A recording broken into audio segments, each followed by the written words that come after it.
It's Tuesday, November 5th here in Seoul. Welcome to your daily news from Korea Now. I'm Debbie Won.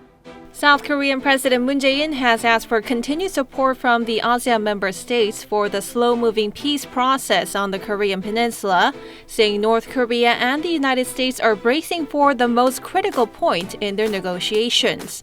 He made the request at the end of the ASEAN Plus 3 summit in Bangkok on Monday.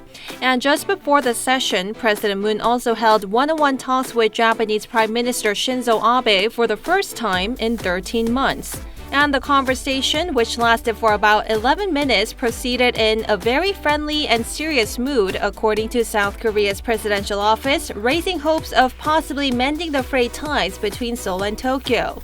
During their talks, the two leaders agreed that the ties between Korea and Japan were important and reaffirmed the principle that bilateral ties should be resolved through dialogue. Meanwhile, in his closing statement at the summit, President Moon said South Korea will have a chance to follow up on related consultations with ASEAN in a special bilateral summit to take place in Busan later this month. BTS won 3 trophies at this year's MTV Europe Music Awards. The MTV EMAs honored the most popular songs and music videos in Europe, and this year's ceremony was held in Seville, Spain on Sunday. Although BTS couldn't make it to the event, they still won 3 titles for Best Group, Best Live, and Biggest Fans. Last year, the boys won 2 awards for Best Group and Biggest Fans. Yonhap News will be hosting a General Assembly for the Organization of Asia-Pacific News Agencies in Seoul this week.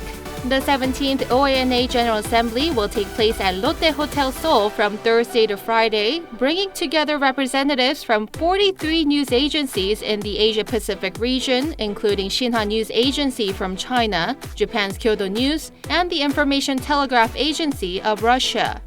The OANA was formed in 1961 on the initiative of UNESCO to promote regional news exchanges. And Yonhap News will be formally elected as the new chair of the organization at the upcoming assembly in Seoul and will lead the organization for the next 3 years. This apparently reflects the status of Yonhap News and South Korea in the global media community. And those are your top stories for today. For full-length articles, you can check out our official website, linked down below.